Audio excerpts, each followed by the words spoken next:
Hello everyone, मैं हूं अर्णव गुप्ता। स्वागत है मेरे थर्मोडायनेमिक्स के थर्ड लेक्चर में, एक्सप्रेस वीडियो में, जहां पे आज हम बात करने वाले हैं डिफरेंट टाइप्स ऑफ हीट की। Different types of heat. तो पिछले वीडियो में हमने एंथैल्पी पे ख़त्म किया था कि एंथैल्पी क्या होती है।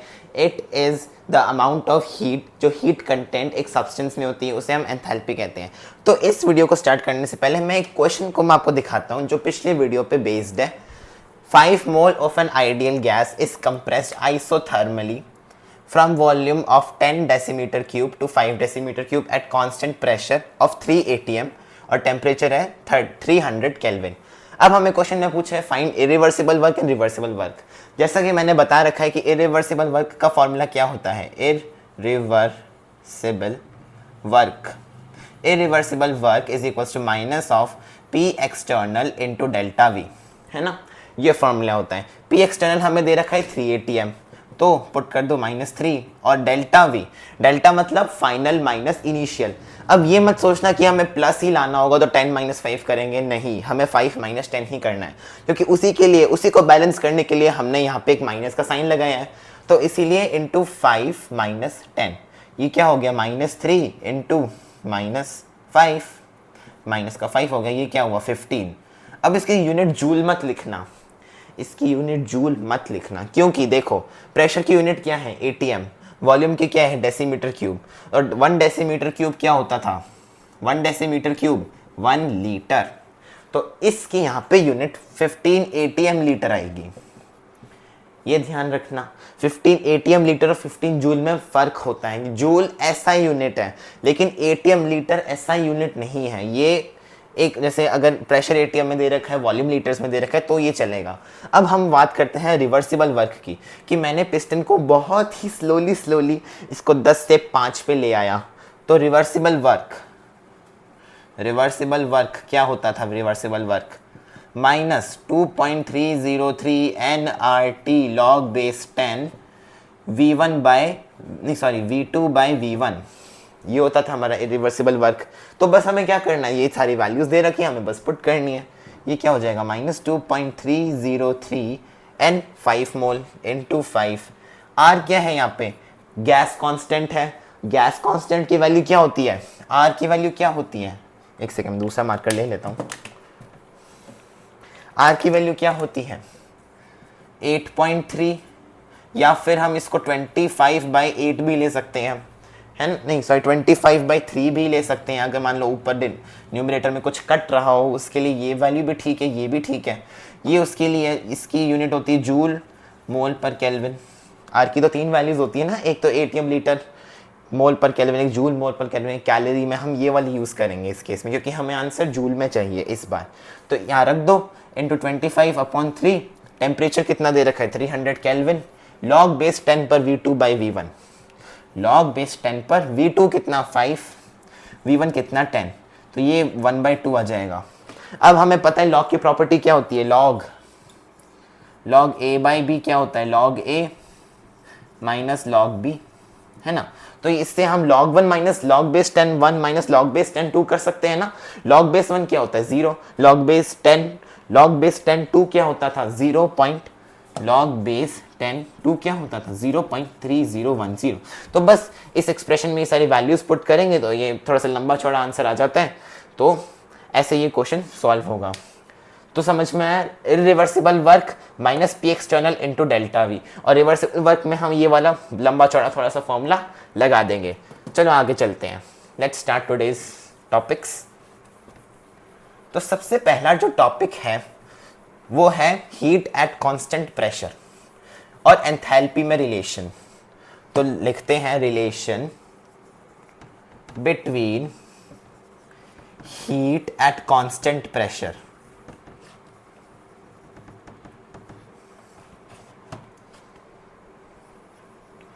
And enthalpy change. Enthalpy change क्योंकि स्टेट फंक्शन है, इसलिए एंथैल्पी चेंज। अब पहले समझते हैं हीट एट कांस्टेंट प्रेशर का मतलब क्या होता है। हीट एट कांस्टेंट प्रेशर मतलब हमने कांस्टेंट प्रेशर पे हीट दी। वैसे मान लो मैंने पानी उबाल रहा हूँ इस कंटेनर में, ये नीचे आग लगा दी मैंने आग लगा दी इन द सेंस मैंने इसको हीट दी, इसमें मेरा पानी है। अब ये ओपन वेसल है, कैसी वेसल है, ओपन वेसल, तो इस पे क्या कौन सा प्रेशर लग रहा होगा, सोचो। इस पे लग रहा है एटमॉस्फेरिक प्रेशर। एटमॉस्फेरिक प्रेशर, जो ऐसा प्रेशर जो हम सब पे भी अभी लग रहा है, तो इस पे कौन सा प्रेशर लग रहा है, प्रेशर 1 ATM का प्रेशर, एटमॉस्फेरिक प्रेशर लग रहा है। अब ये हुआ भी कैसे, कांस्टेंट प्रेशर, वॉल्यूम तो कांस्टेंट नहीं है, क्यों, क्योंकि ओपन कंटेनर है। तो क्या अगर क्वेश्चन ने कुछ बोला नहीं है कि it's kept in a close container, अगर क्वेश्चन ने बोला it's kept in a open container, तो अपने आप समझ जाना कि ये कांस्टेंट प्रेशर की बात कर रहा है। अगर किसी को हम ओपन कंटेनर में मैंने पानी को उबाल रहा हूं, तो इसका मतलब प्रेशर कांस्टेंट है। तो ये इस हीट का सिंबल होता है QP। Q मतलब हीट एक्सचेंज, हीट दी, और P एट कांस्टेंट प्रेशर। तो वैसे इसका प्रूफ आता है FLOT से आता है, इस इक्वेशन से, delta U is equal to Q plus W, delta U is equal to, अगर QV लिख देंगे, QV plus minus, sorry W क्या होता था, minus P into delta V, तो ये माइनस P डेल्टा V करके हम फिर एंथैल्पी के अंदर ये लाते हैं। तो इस इक्वेशन में आपको ये प्रूफ नहीं बता रहा, मैं सीधा एक बहुत इंपॉर्टेंट रिलेशन बता रहा हूँ, वेरी वेरी इंपॉर्टेंट रिलेशन, कि जो एंथैल्पी चेंज होती है ना, जो डेल्टा H हम लिखते हैं इक्वल्स टू QP, बस स्टार स्टार स्टार, क्योंकि ये बहुत इंपॉर्टेंट है। अब इसका मतलब समझते हैं, delta H is equals to QP। पहले तो आप इसे रट लो, इसे रट लो, क्योंकि ये अनगिनत जगह काम आएगा इस चैप्टर में, और आगे हम प्रूव करेंगे तो हम बिना सोचे समझे इस रिलेशन को यूज करेंगे कि एंथैल्पी चेंज क्या होता है, हीट एट कांस्टेंट प्रेशर। मतलब इस कंटेनर में जो मैंने पानी रखा है, अगर मुझे इसका एंथैल्पी चेंज निकालना है, इसकी हीट कंटेंट में चेंज निकालना है, वो कांस्टेंट प्रेशर पे जितनी हीट हमने दी है उसके बराबर आता है। तो इसमें हम क्या कंक्लूड कर सकते हैं, the heat given at constant pressure, heat given at constant pressure brings change in, always brings change in enthalpy, delta H equals QP। और जैसे हमने पिछली बार में बात की थी ना, डेल्टा U equals QV, कि कांस्टेंट वॉल्यूम पे इंटरनल एनर्जी, जो हीट हम कांस्टेंट वॉल्यूम पे देते हैं वो उसकी इंटरनल एनर्जी में चेंज आता है, वैसे ही delta H is equals to QP। मतलब जो कांस्टेंट जो प्रेशर है उस पे हम अगर हीट दे रहे हैं, जितनी हीट दे रहे हैं वो ही उसकी एंथैल्पी चेंज होता है। तो वेरी इंपॉर्टेंट रिलेशन याद करो। अब इस इक्वेशन से और इस इक्वेशन से एक दो बहुत इंपॉर्टेंट रिलेशन निकलने वाले हैं, इस इक्वेशन से और इस इक्वेशन से। पहले मैं यहाँ पे, सॉरी ये QP होगा, QP होगा, तो यहाँ पे मैं क्या लिख सकता हूँ, QP is equals to delta U plus P delta V, है ना। क्या लिखा, QP is equal to delta U plus P delta V। QP को क्या लिखा, डेल्टा H, तो एक रिलेशन आता है delta H is equal to delta U plus P delta V। ये वेरी इंपॉर्टेंट है न्यूमेरिकल्स के लिए, वेरी इंपॉर्टेंट फॉर्मूला, आपको डायरेक्टली इंटरनल एनर्जी में चेंज दे देगा, प्रेशर वॉल्यूम में चेंज दे देगा, पूछेगा एंथैल्पी का क्या चेंज है, या फिर एंथैल्पी चेंज दे दी, वर्क दे दिया, ये क्या है, वर्क ही तो है, और आपको इंटरनल एनर्जी में चेंज पूछेगा। और एक ये, अब जो P डेल्टा V है, P डेल्टा V फ्रॉम, क्योंकि ये आइडियल गैस है, ये जितनी भी, ये पानी तो छोड़ो, हम एक आइडियल गैस के बारे में बात करते हैं। आइडियल गैस के लिए क्या इक्वेशन होती है, PV is equals to nRT। अब मेरा P तो कांस्टेंट है, तो और वॉल्यूम चेंज हो रहा है, तो P डेल्टा V क्या होगा, डेल्टा nRT। अब जो मैं ये दे रहा हूं इस बार ओपन वेसल है, कैसा है, ओपन वेसल है, तो इसका टेम्परेचर तो कांस्टेंट रहेगा, क्योंकि ओपन वेसल है, क्योंकि क्या बदलेंगे, मोल्स बदलेंगे। तो इस केस में हम क्या करते हैं, P डेल्टा V को हम लिखेंगे डेल्टा NGRT। अब ये डेल्टा NG क्या है, डेल्टा N क्या है, क्यों नहीं, मतलब NG क्यों लिखा मैंने। अब डेल्टा NG का यहां मतलब है change in number of gaseous moles. Gaseous moles के जो चेंज होता है ना, उसको हम डेल्टा NG कहते हैं। सबसे पहले हम डेल्टा NG समझते हैं, वो कैलकुलेट कैसे करते हैं। सपोज मेरे पास कुछ रिएक्शंस हैं, मेरे पास कुछ रिएक्शन है, सपोज जैसे N2 प्लस 3H2 बनता है 2NH3। ये सब क्या है, गैस है। कैसी हैं ये सारी गैसियस स्टेट्स का ध्यान रखना होता है। अब सबसे पहले देखो रिएक्टेंट साइड में कितनी मोल्स हैं गैस की, 1 मोल इसका, 3 मोल इसका, तो टोटल कितनी, 4 मोल रिएक्टेंट साइड में। प्रोडक्ट साइड में कितना मोल है, 2 मोल। तो मुझे डेल्टा NG कैलकुलेट करना है। डेल्टा NG क्या आएगा, डेल्टा NG कैलकुलेट करना है। डेल्टा NG होता है number of moles in reactants, gaseous moles in product में जितने भी हैं minus number of gaseous moles in reactant. जितने भी प्रोडक्ट में गैशियस मोल्स हैं माइनस जितने भी रिएक्टेंट्स में गैशियस मोल्स हैं। जैसे यहाँ पे कितना है, यहाँ पे अगर इसका डेल्टा एन जी कैलकुलेट करना है क्या होगा, 2 - 4, 2 - 4 क्या आ गया, -2। अब जैसे एक और लेते हैं, जैसे मान लो पानी को उबाला, ये H2O लिक्विड से H2O गैस बना। अब ये ध्यान रखना स्टेट्स, यहाँ पे इसकी लिक्विड स्टेट है तो यहाँ पे गैशियस मोल कितने हुए, 0। यहाँ पे एक भी गैस आपको दिख रही है, कोई कुछ गैस में है नहीं ना, तो यहाँ पे कितने हो गए गैशियस मोल, 0। यहाँ पे गैस ही है, वो भी 1 मोल गैस है, तो यहाँ पे कितना हुआ, 1 हो गया। तो डेल्टा एन जी क्या हो जाएगा, 1 - 0 = 1। और एक और रिएक्शन देख लेते हैं, जैसे H2 + I2, एक सेकेंड में ऊपर लिखता हूँ थोड़ा सा, H2 + I2 gives 2HI, सब गैशियस स्टेट्स में है। अब इसका डेल्टा एच जी कैलकुलेट करते हैं। रिएक्टेंट साइड में कितने गैशियस मोल्स हैं, 2। नहीं सॉरी, प्रोडक्ट साइड में कितने गैशियस मोल्स हैं, प्रोडक्ट साइड में 2, रिएक्टेंट साइड में यहाँ पे 1, यहाँ पे है तो 2। डेल्टा एन जी क्या आ जाएगा, 2 - 2 = 0।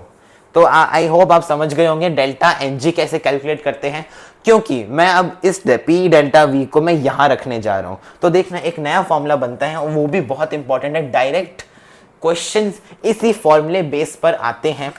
ये मेरा फॉर्मूला बन जाता है delta H = delta U + delta N G R T. Very important, delta H = delta U + delta N G R T. आपको एक रिएक्शन दे देंगे, उसका एक एंथैल्पी चेंज दे देंगे, उसका टेम्परेचर दे देगा, आर दे देगा, बोलेगा उसका टोटल इंटरनल एनर्जी में चेंज फाइंड आउट करो। तो आपको सीधा कुछ नहीं सोचना, आपको यही फॉर्मूला लगा देना है और आपका आंसर आ जाएगा। मान लो आपको एंथैल्पी ना पूछ के आपको पूछ ले हीट एट कांस्टेंट प्रेशर क्या होगी, तो हमें पता है डेल्टा एच किसके बराबर होता है, QP के बराबर होता है, और डेल्टा U किसके बराबर होता है, QV। तो हम इसको ऐसे भी तो लिख सकते हैं ना, QP = QV + डेल्टा NGRT बस। तो मतलब इन सब मतलब मेन तो ये दोनों चीजें हैं, एक ये याद कर लो और एक ये याद कर लो, ये दोनों वेरी इंपॉर्टेंट, ये डायरेक्टली हम यूज करने वाले हैं। तो इसी बात पे हम इसके बेस पे 1-2 क्वेश्चंस कर लेते हैं। लेट्स डू सम क्वेश्चंस इसके बेस पे। चलो ये क्वेश्चन करते हैं, find out change in internal energy during combustion of benzene at 25 degree Celsius if delta H for the reaction is 300 kJ/mol।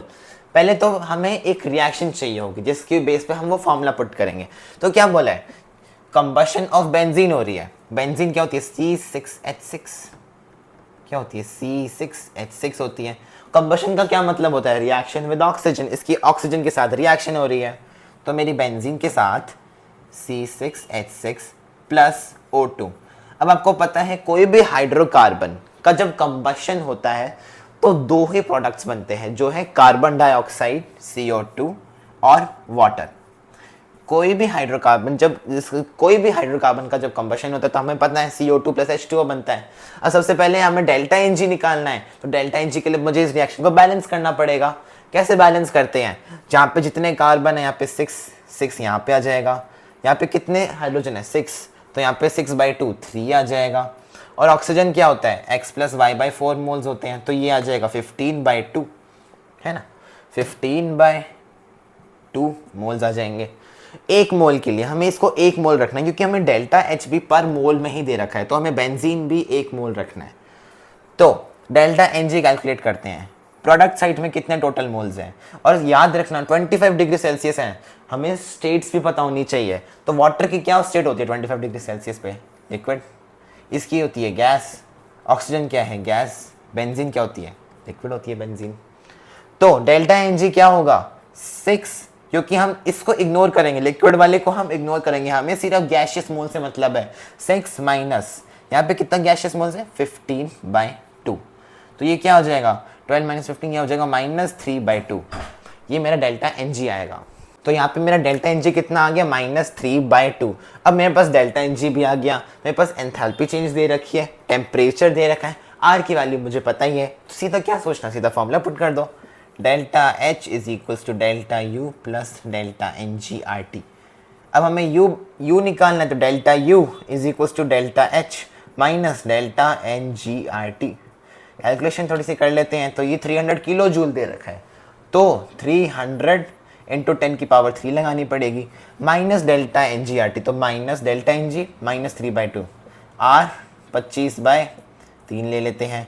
Temperature, और ये टेम्परेचर हमें सेल्सियस में नहीं, हमें हमेशा जो टेम्परेचर दिया होता है हमें हमेशा उसे केल्विन में रखना है, तो 25 + 273 कितना हो जाएगा, 298। तो अगर हम इस कैलकुलेशन को करेंगे, ये जैसे काट दिया मैंने, ये हो जाएगा 149, ये थोड़ी बहुत कैलकुलेशन करेंगे ना, तो हमारे पास डेल्टा यू की वैल्यू आ जाएगी। तो हमने क्या किया, पहले हमने रिएक्शन लिखी, हम कैलकुलेशन तो हमें करनी होगी बाद में, लेकिन ये वीडियो से शॉर्ट बनाना चाहता हूँ मैं, तो वो आपका काम है, आप करना मेरा काम है समझाना, मैं समझाऊंगा मेनली। तो हमने क्या किया इस क्वेश्चन में, पहले तो हमने रिएक्शन लिख दी, ठीक है, रिएक्शन ये होगी, उसके मैंने स्टेज पता कर लिए, फिर मैंने उसके डेल्टा एन जी निकाल लिया, प्रोडक्ट के गैशियस मोल्स माइनस रिएक्टेंट के गैशियस मोल्स, फिर मुझे ये फॉर्मूला पता था, delta H is equals to delta U plus delta N G R T. मैंने इस फॉर्मूला में डायरेक्टली पुट कर दिया और बस डायरेक्टली आंसर आ गया। पर हमें ये पता होना चाहिए क्वेश्चन में क्या पूछा हुआ है, हमें पता होना चाहिए क्वेश्चन में क्या पूछा है। जैसे मान लो इसमें डेल्टा एच दिया हुआ है, मान लो इसमें डेल्टा यू देख के आपको एंथैल्पी में चेंज पूछ लेता, तो इसलिए आपको कुछ चीज़ें ऐसे माइंडफुलनेस, आपको माइंडफुल होकर ये क्वेश्चंस को अटेम्प्ट करना होता है। तो आई होप यू अंडरस्टूड कि एक तो हमारे पास दो फॉर्मूला आए, delta H is equals to Q P जो एंथैल्पी में चेंज होता है is equals to heat given at constant pressure, और एक delta H is equals to delta U plus delta N G R T. तो अब हम पढ़ते हैं डिफरेंट टाइप्स ऑफ हीट। अब जैसे हमने पिछली वीडियो में वर्क के बारे में बात की थी, आज हम हीट के बारे में बात करने जा रहे हैं। तो टाइप्स ऑफ हीट में सबसे पहला टाइप आता है स्पेसिफिक हीट। स्पेसिफिक हीट, इसे हम एस से शो करते हैं। स्पेसिफिक हीट क्या है, मतलब हीट मतलब यहाँ पे हम डिफाइन कर रहे हैं कि सब्सटेंस का कोई हमें कोई सब्सटेंस है उसका टेम्परेचर बढ़ाना है, तो हमें कैसी कैसी प्रकार की हम हीट दे सकते हैं। तो पहला टाइप आता है स्पेसिफिक हीट। स्पेसिफिक हीट क्या है, specific heat is the amount of heat, मैं पहले डेफिनेशन लिख देता हूं, it is the amount of heat required to increase temperature of 1 gram substance by 1 degree Celsius और 1 केल्विन। तो स्पेसिफिक हीट एक ऐसी हीट है, इतनी हीट है, द अमाउंट है इतना हीट का, एक ग्राम सब्सटेंस, कोई भी एक gram oxygen, 1 gram hydrogen, 1 gram nitrogen, उसका टेम्परेचर बढ़ाना है कितना, 1 सेल्सियस से बढ़ाना है या फिर 1 केल्विन से बढ़ाना है। मैंने ये क्यों किया, क्योंकि आपको पता ही है सेल्सियस कैसा आता है, कैसे आता है सेल्सियस, जो केल्विन है उसमें 273 माइनस कर दो, मतलब डिफरेंस सेम सा ही होता है ना, तो इसलिए बाय 1 डिग्री सेल्सियस या 1 केल्विन उसमें कोई फर्क नहीं पड़ेगा। तो किसी मेन बात यह है कि ये स्पेसिफिक हीट क्या है, अमाउंट ऑफ हीट है किसी भी 1 ग्राम सब्सटेंस की जो टेम्परेचर है उसका टेम्परेचर 1 केल्विन से या फिर 1 डिग्री सेल्सियस से इंक्रीज करना। तो इसका फॉर्मूला आया कहाँ से, एक्चुअली इसका फॉर्मूला आता है Q is equals to M S delta T, है ना, Q is equals to M S delta T. Q मतलब टोटल हीट, Q मैंने टोटल हीट, जितनी हीट एनर्जी दी, हीट एनर्जी, उसको हम Q बोलेंगे। M है यहाँ पे mass of substance in gram, S मेरा क्या हो गया, स्पेसिफिक हीट हो गई, और डेल्टा T मेरा चेंज इन टेम्परेचर, है ना। तो अगर हम इससे S फाइंड आउट करें, बताओ क्या निकलेगा, S is equals to Q upon M delta T। तो अगर हम यहाँ पे सब कुछ 1, यहाँ पे M इज इक्वल्स टू 1 ले ले और delta T is equals to 1 kelvin ले ले, तो यही डेफिनेशन बन के आ जाएगी, क्या है, S is equals to Q आ जाएगा। तो क्या है S, ऐसी heat energy given to 1 gram of substance to increase its temperature by 1 kelvin. अब इसकी सिग्निफिकेंस हम समझते हैं कि ये स्पेसिफिक हीट की सिग्निफिकेंस क्या है। जितनी ज़्यादा स्पेसिफिक हीट होगी एक सब्सटेंस की, जितनी ज़्यादा होगी उतना ही टाइम लगेगा उसको गर्म होने में। तो किसी सब्सटेंस की जितनी ज़्यादा स्पेसिफिक हीट होती है उसको उतना ही टाइम लगता है गर्म या फिर ठंडा होने में भी। ऐसा क्यों? क्योंकि जिसकी जितनी ज़्यादा स्पेसिफिक हीट होगी उसको उतना ही ज़्यादा हीट एनर्जी देना पड़ेगा उसके टेम्परेचर में चेंज लाने के लिए। तो इसलिए धीरे धीरे ही गर्म होगा जिसकी ज़्यादा स्पेसिफिक हीट होगी, और ठंडा भी धीरे धीरे एनर्जी रिलीज करेगा जिसकी स्पेसिफिक हीट ज़्यादा होगी। तो यहाँ पे मेरे स्पेसिफिक हीट होता है, और स्पेसिफिक हीट की यूनिट क्या होती है? यूनिट होती है Q upon M delta T. Q क्या है? जूल में, M ग्राम में, और ये केल्विन। तो जूल अपॉन ग्राम पर जूल पर ग्राम पर केल्विन स्पेसिफिक हीट की यूनिट होती है। अब नेक्स्ट टाइप ऑफ हीट हम पढ़ते हैं। नेक्स्ट टाइप ऑफ हीट होती है लेटेंट हीट। सुना होगा सबने पढ़ी होगी लेटेंट हीट। इसे हम L से शो करेंगे।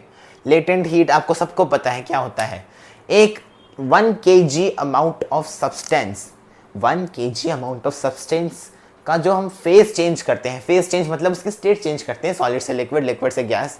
The amount of heat required to change phase of 1 kg substance on its melting point और बॉइलिंग पॉइंट, ये इंपॉर्टेंट है। तो ये क्या होगी? Amount of heat required to change phase of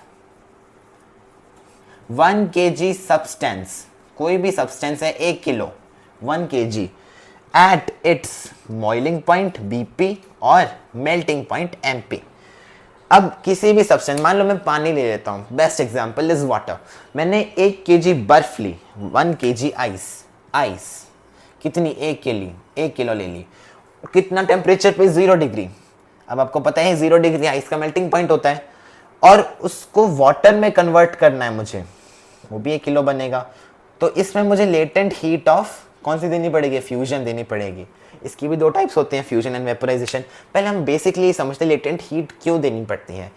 क्योंकि एक मतलब मैंने पहले आइस, अगर मेरी आइस पहले 10 डिग्री पे थी, 10 डिग्री -10 पे थी, सॉरी 1 kg -10 डिग्री सेल्सियस पे, तो पहले तो मैंने उसका टेम्परेचर बढ़ाया, उसकी मेल्टिंग पॉइंट में ले आया।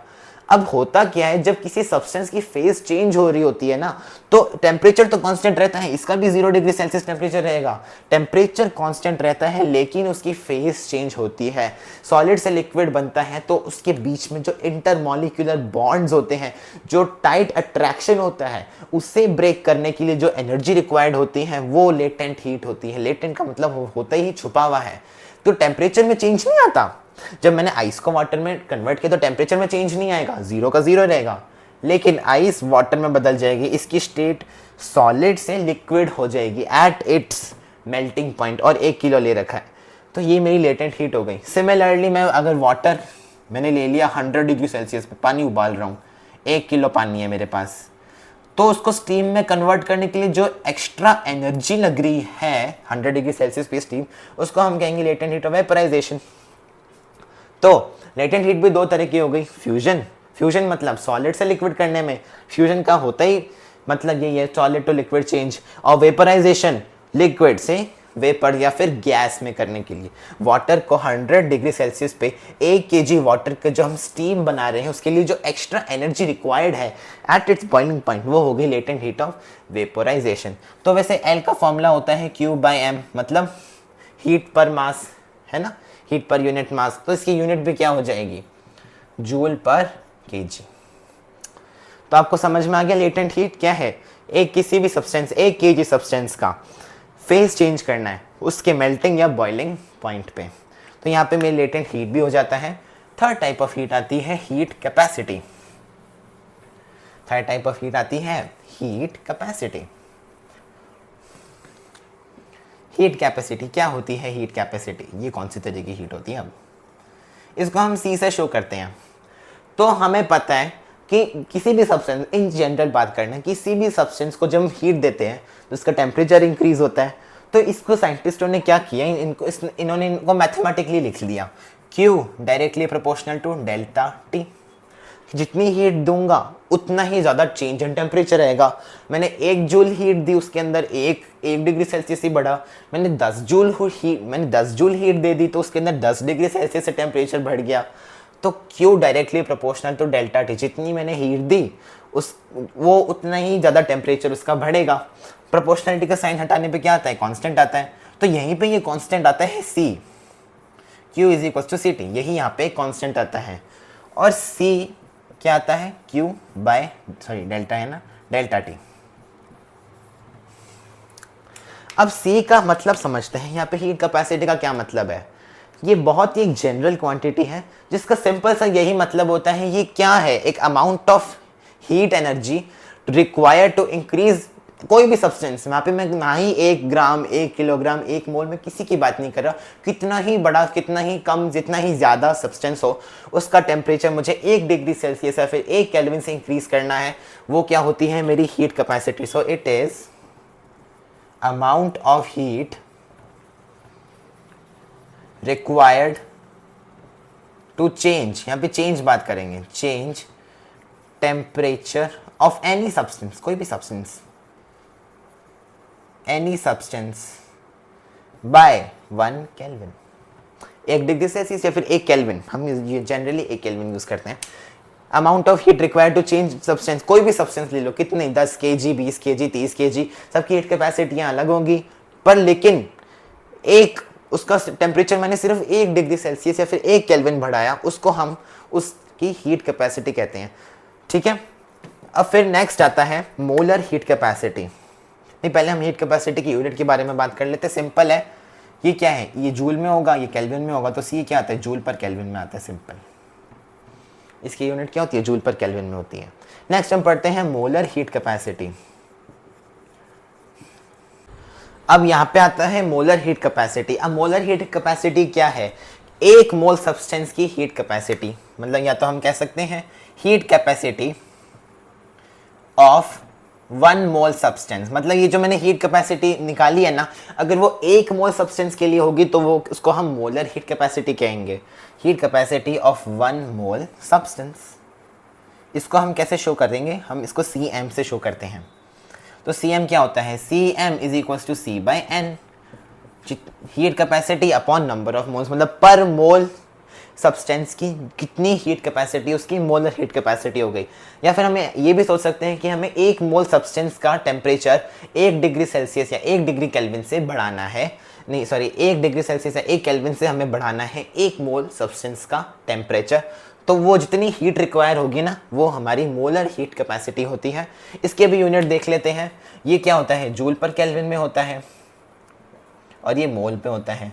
तो इसका क्या हो जाएगा, जूल पर केल्विन मोल, जूल पर केल्विन मोल है ना। मोलर हीट कैपेसिटी की यूनिट आ गई, जूल पर केल्विन मोल होती है। अब ये जो मोलर हीट कैपेसिटी है ना, इसके भी 2 टाइप्स होते हैं, इसके भी 2 टाइप्स होते हैं।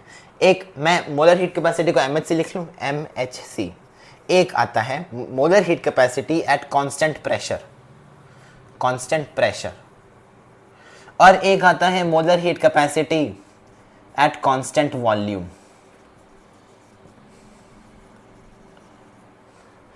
MHC eight constant pressure, molar heat capacity constant pressure का क्या मतलब है, मतलब मैं जो ये हीट दे रहा हूं, अगर मैं इसे कांस्टेंट प्रेशर पे दे दूं तो इसको हम MHC एट कांस्टेंट प्रेशर कह देते हैं, जो हम कैसे लिखेंगे, CMP, या फिर हम सिंपली इसको CP से डिनोट करते हैं।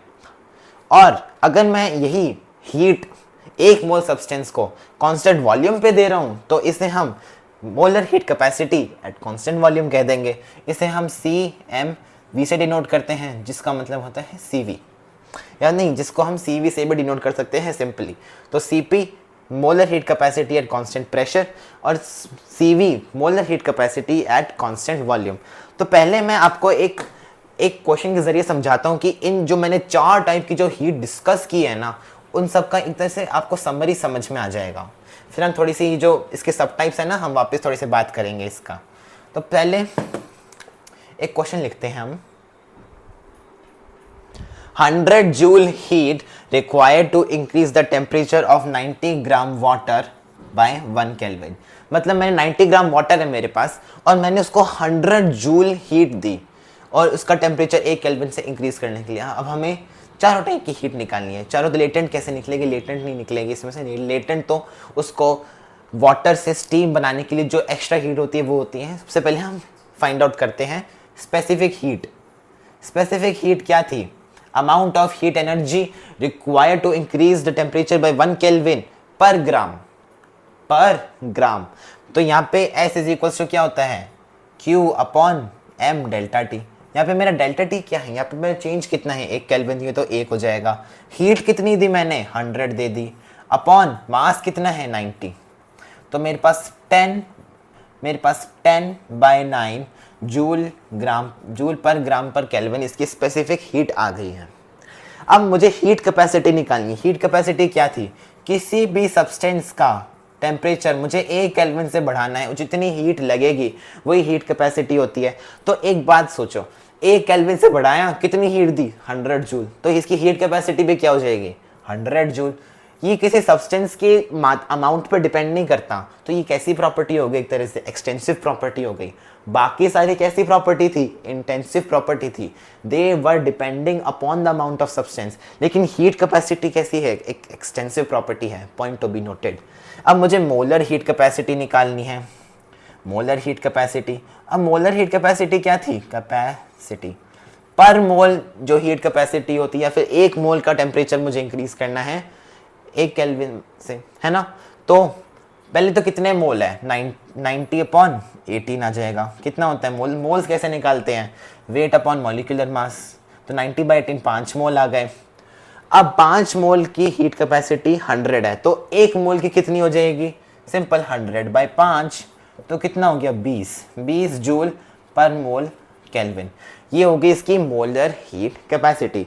तो सोचो, स्पेसिफिक हीट 1 ग्राम 1 केल्विन से बढ़ाने के लिए जो हीट चाहिए थी, हीट कैपेसिटी भी कोई फर्क नहीं पड़ता कितना सब्सटेंस है, कितना है, लेकिन 1 केल्विन से बढ़ानी है, कितनी हीट चाहिए? 100 जूल्स चाहिए। मोलर हीट कैपेसिटी ये जूल पर केल्विन आएगा। मोलर हीट कैपेसिटी यही हीट कैपेसिटी, लेकिन 1 मोल के लिए ये क्या हो गया? 20 जूल मोल पर केल्विन। तो आई होप आप समझ गए होंगे ये चारों टाइप्स ऑफ हीट कैसी कैसी होती हैं, क्या क्या होती हैं ये चारों टाइप्स ऑफ हीट। पहली स्पेसिफिक हीट, 1 ग्राम सब्सटेंस इंक्रीज करना है टेम्परेचर, 1 केल्विन के लिए कितनी हीट चाहिए, वो उसकी स्पेसिफिक हीट हो जाएगी। Latent heat, 1 kg of substance का मुझे टेम्परेचर चेंज, उसकी फेस चेंज करनी है, सॉलिड से लिक्विड बनाना है या फिर लिक्विड से गैस बनाना है, कितनी हीट चाहिए, वो होगी इसकी लेटेंट हीट। हीट कैपेसिटी, कोई भी सब्सटेंस है उसका मुझे सिंपली टेम्परेचर 1 डिग्री सेल्सियस से बढ़ाना है, वो होगी इसकी heat capacity. Molar heat capacity वही हीट कैपेसिटी, लेकिन 1 मोल सब्सटेंस के लिए।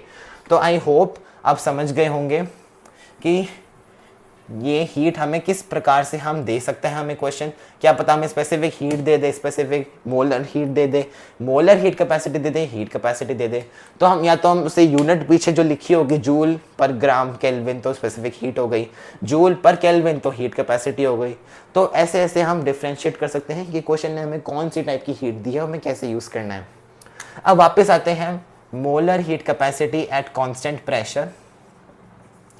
प्रेशर और molar heat capacity at constant volume CP/CV। अब हमें पता क्या फॉर्मूला हमें पता है, Q is equals to C delta T, heat capacity into temperature, है ना, ये फॉर्मूला हमें पता है। तो 1 मोल के लिए ये CP हो जाएगा, तो Q is equals to CP delta T। किसके लिए? 1 मोल। 1 मोल क्यों? क्योंकि मोलर हीट कैपेसिटी है। और मान लो मुझे n मोल्स के लिए निकालना है, n नंबर ऑफ मोल्स, तो इसे हम n से मल्टीप्लाई कर देंगे, तो Q is equals to n CP delta T। और यहाँ पे Q कौन सा होगा? प्रेशर वाला, कांस्टेंट प्रेशर पे दे रहे हैं, तो देखो QP is equals to n CP delta T। पहले भी हमने कुछ QP, याद नहीं आ रहा आपको QP क्या था? Yes, change in enthalpy is equals to delta H। तो हम डेल्टा H का एक और फॉर्मूला आ गया n CP delta T, very important. ये भी हम अगले वीडियो में एक रिलेशन आएगा उसमें हम यूज करेंगे। और वैसे ही MHC molar heat capacity at constant volume QV is equals to CV delta T, कितने? 1 मोल के लिए। यहाँ पे CV क्या है? मोलर हीट कैपेसिटी, इसलिए 1 मोल के लिए मैंने n मोल ले लिए, n नंबर ऑफ मोल ले लिए। Q V is equals to N C V delta T, और क्यू वी क्या था, चेंज इन इंटरनल एनर्जी थी, तो मेरे पास डेल्टा यू का भी फॉर्मूला आ गया N C V delta T, है ना। तो क्वेश्चन में या तो सबको डायरेक्टली हीट ना देके आपको molar heat capacity at constant pressure दे देगा, एंथैल्पी में चेंज पूछेगा, या फिर molar heat capacity at constant volume दे देगा और आपको इंटरनल एनर्जी में चेंज पूछेगा। These two formulas are also very very important, हमें इनको भी रट लेना है। अब नेक्स्ट वीडियो में मैं आपको बताऊंगा कि सीपी और सीवी में क्या रिलेशन है, और फिर हम बात करेंगे आर की सिग्निफिकेंस वगैरह वगैरह। फिर नेक्स्ट वीडियो के लिए एक तरह से ये भूमिका है, it's a introduction, next video के लिए सस्पेंस। चलो ठीक है, मिलते हैं नेक्स्ट वीडियो में, तब तक के लिए बाय बाय।